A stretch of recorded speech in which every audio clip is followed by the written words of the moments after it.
నమస్తే రమ్మగారు. నమస్తే జయ. ఏదైనా కొంచెం పెద్ద కథ చెప్తారండి? ఒక 2, 3 భాగాలు వచ్చేలాగా. 2 ఎపిసోడ్లది చెప్తాం. ఓకే. చందమామలో 2 ఎపిసోడ్లు కనబడతాయి. మనం యువరాజు మేల్కొన్న యువరాజు చేసాం కదా, అవును, అవును. అలాగా. ఓకే.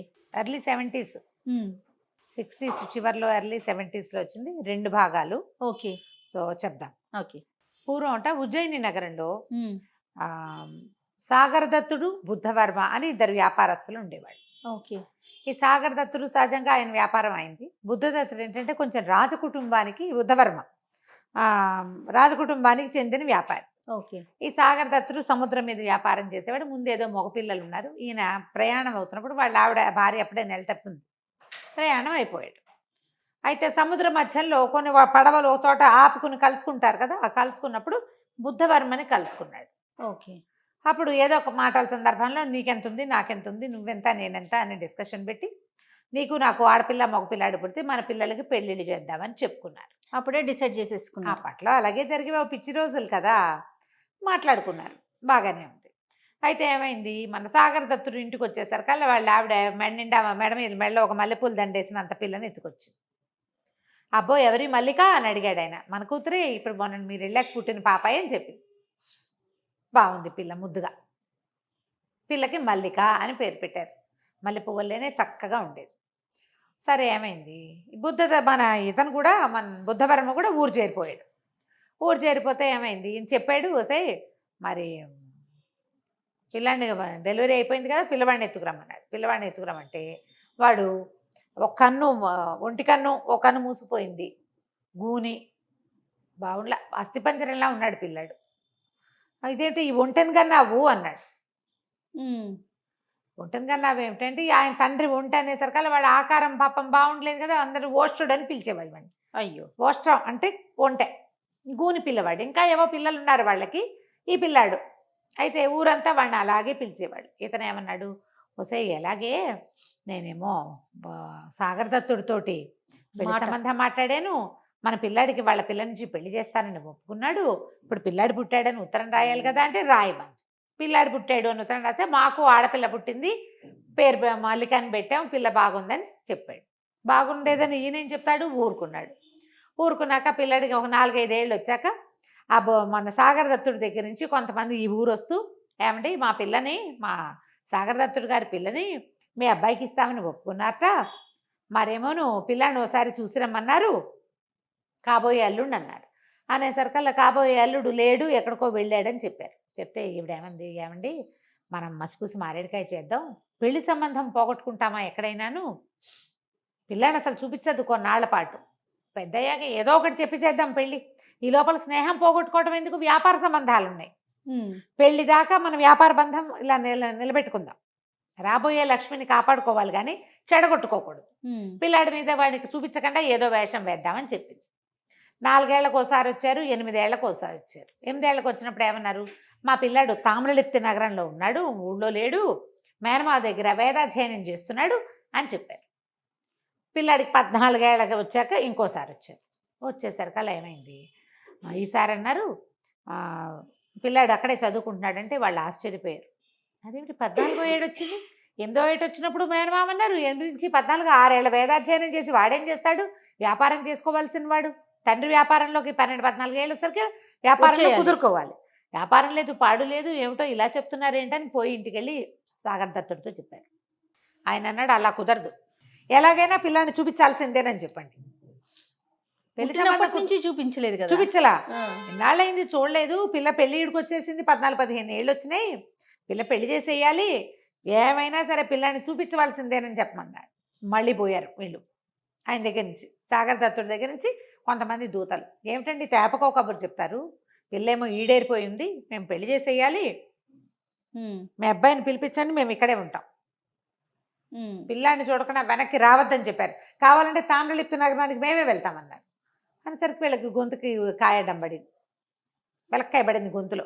ఏం చేయాలి, బాగా ఆలోచించి భార్య అంది, అలా కాదండి, ఎవరో ఒక పిల్లాన్ని మన దగ్గర ఉన్న వాళ్ళల్లో కాస్త సలీసుగా బాగున్న వాడిని చూసి పిల్లకి ముడెట్టేద్దాం, ఏముంది ఓం పెళ్ళిళ్ళు, తర్వాత కాపురం మనవాడితో చచ్చినట్టు చేస్తుంది, ఎవరో ఒక పిల్లాన్ని చూపించమని. దొంగ మొహాలు. దొంగ మొహం. అక్కడి నుంచి ఏమైంది, ఈయన చూసుకున్నాడు, చూసాడు, అటు చూసి ఇటు చూసి తన దగ్గర పాలనలో తన తన పోషణలో ఉన్నటువంటి కొన్ని బ్రాహ్మణ కుటుంబాల్లో చూస్తే కాస్త ఓ ఏడాది 2 ఏళ్ళు అటు ఇటుగా ఉఠావుగా ఉన్న ఒక పిల్లవాడిని సెలెక్ట్ చేసుకున్నాడు. వాడి పేరు యజ్ఞదత్తుడు, బ్రాహ్మల అబ్బాయి. వీళ్ళేమో వ్యాపారస్తులు, తెలిసిందే కదా. ఆ బ్రాహ్మడికి కబురు చేసి, ఓ నాయన, నాకు చాలా అత్యవసరమైన వ్యవహారం ఒకటి ఉంది, మీ అబ్బాయిని నాకు అప్పచెప్పు, నువ్వు జన్మంతా తినడానికి సరిపడా నీకు ఇస్తా. ఓకే. నీ పిల్లాడి భవిష్యత్తుకు వచ్చిన ఇబ్బంది లేదు, నీకు వచ్చిన ఇబ్బంది లేదు, నా పాలనలో ఉన్నావు, ఇన్నాళ్ళు నేనే నిన్ను పోషిస్తున్నాను అనేసరికి అలా బ్రాహ్మడు అన్నాడు, దాందేముందండి, మీది మీకు ఏదైనా పని ఉంటే మేము కాదంటామా, ఇన్నాళ్ళుగా మా పోషణ చూస్తున్నారు మీరు, పిల్లాడిని పంపుతానని పిల్లాడిని యజ్ఞదత్తుని పంపించాడు. పంపించి ఏం చెప్పాడు, ఒరే వీళ్ళు ఏం చెప్తే అది చెయ్యి, కాదు కూడదు అనబాక, వాళ్ళ అబ్బాయిగా చెలామణి అవమన్నా సరే నువ్వు అయిపోవాల్సిందే. ఒప్పుకున్నాడు యజ్ఞదత్తుడు.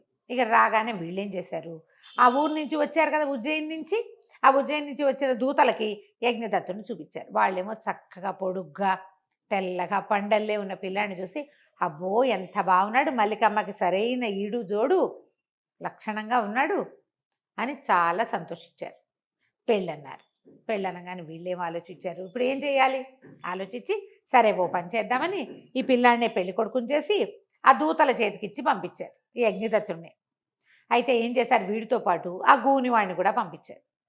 అసలు పిల్లాడిని కూడా.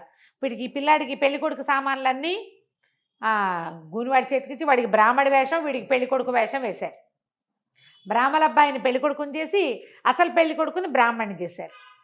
చేసి సామాన్లు చేతికిచ్చి, ఒరే ఈ పిల్లాడి కుర్రాడు ఎవరిని పెళ్లి చేసుకుంటాడో అది నీ పెళ్ళం, నిన్నే చూపిస్తే వాళ్ళు నీకు పిల్లనివ్వరు కాబట్టి నీకు బదులుగా వీడిని చూపిస్తున్నావు అంతే, ఇది మనసులో పెట్టుకోమని చెప్పారు. ఈ గూనివాడికి పెళ్లి చేసుకోవాలని ఉంది, ఈడు వాళ్ళందరికీ పెళ్ళిళ్ళు అయిపోతున్నాయి, వీడికి పెళ్లి చేసుకోవాలని దానికి పెళ్ళి అయ్యే మార్గం లేదు, ఎలాగోలాగా చక్కటి పెళ్ళి వస్తుందంటే మనకేం నష్టం, సరేనన్నాడు. అందరూ కలిసి పోయారు. ఆ దూతలతో కొంతమంది సైన్యాన్ని, కొంతమంది చుట్టుపక్కలని ఇచ్చి పంపించారు. పెద్దగా చుట్టుపక్కల కాదు, సేవకులు సహాయకులను ఇచ్చి పంపారు. పంపించాక తీరా అక్కడికి వెళ్ళాక వాళ్ళందరూ చాలా సంతోషించారు. అయ్యి బాబాయ్ ఎంత బాగున్నాడు, పండెళ్ళే పిల్లాడు, మన వాళ్ళల్లో ఇంత చక్కటి వాడిని చూడం అని ఆశ్చర్యపోయారు. సరే చక్కగా యథావిధిగా పెళ్లి చేశారు. గూనివాడు పక్కనే కూర్చుని పెద్ద బ్రాహ్మడి పక్కన సహాయకుడుగా ఉండి సామాన్లు అందిస్తూ తన పెళ్లి కూతుర్ని తనవి తీరా చూసుకుంటూ కూర్చున్నాడు. వివాహం అయిన దగ్గర నుంచి యజ్ఞదత్తుడు కడుపులో నొప్పి అంట మొదలుపెట్టాడు. నా పొట్టలో నొప్పిగా ఉంది, డొక్కల్లో సోలొచ్చి పడిపోయాడు.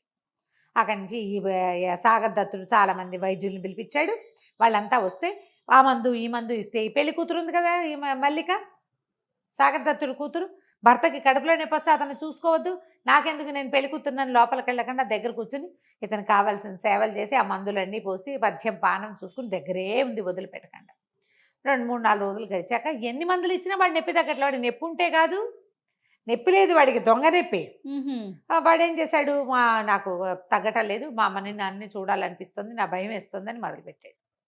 పెళ్ళయ్యాక చాన్నాళ్ళు 6 నెలలు ఇక్కడ ఉంచుకునే ఎత్తులో ఉన్నారు వాళ్ళు. ఇక్కడ 6 నెలలు ఎక్కడ, వారం కూడా ఉండేలాగా లేడు. మా ఇంటికి వెళ్ళిపోతా అంటే ఆ వైద్యుల్లో పెద్ద ఆయన ధన్వంతరి గారు అన్నాడు, పిల్లవాడిని ఇంటికి పంపించేసేయండి, 10 రోజులు ఉండొచ్చి కాస్త పొట్ట నొప్పి అది తగ్గాక మళ్ళీ పిలిపించుకుందాం రామన్ నగర్కి, కాస్త అమ్మని నాయన్ని చూస్తే పిల్లవాడు స్వస్థత చెందుతాడు, చిన్నపిల్లాడే, చిన్నవాడు కదా, కడుపులో నొప్పి ఎక్కువ వచ్చేసరికల్లా బెంగ పెట్టుకున్నట్టున్నాడు, అందుకే తగ్గడం లేదు, నాకు ఒళ్ళు జ్వరంగా ఉందంటాడు. ఎంతసేపు జ్వరం చూస్తే ఏమి ఉండదు, నాకు జ్వరం అంటాడు, తిండు. ఇక ఇప్పుడు పెళ్లి తర్వాత చేయవలసిన శుభకార్యాలు ఏవి చేసే వీలు లేదు, నా కడుపులో నొప్పి అంటుంటే ఏం శుభకార్యం చేస్తారు, అదే కదా. సరే ఈయన ఏం చేశాడు, బోళంత బంగారము, వెండి సామాన్లు, గీమాన్లు, ముత్యాలు, రత్నాలు, వజ్రాలు అన్నీ కొలిచి డజన్ల కొద్ది పనివాళ్ళని, 4 గుర్రాలని, 2 ఏనుగుల్ని, బోల్డంత పరివారాన్ని, పల్లకీల నిండా బట్టల్ని ఇచ్చి పిల్లని కాపురాన్ని పంపించేసాడు. మరి పిల్లాడు వెళ్ళిపోతుంటే పిల్లని పంపొద్దు, పిల్లేమో మా ఆయన కడుపులో నొప్పి ఆయన నేనే చూసుకోవాలంటుంది ఆ పిల్ల. పంపించారు. పంపిస్తే అయితే ఇక్కడే ఏమైంది, ఓ పక్కన వీడు కడుపులో నొప్పి అంటుంటే ఈ గూనివాడు ఈ పిల్లతో కొంచెం సరసాలాడడానికి ట్రై చేస్తున్నాడు. ఆ పిల్లకి చికాగ్గా ఉంది, ఏమిటి వీడు నాతోటి భావరక్షణ చేస్తాడు, బ్రాహ్మడు వాడిని ఏం అనడానికి వీల్లేదు.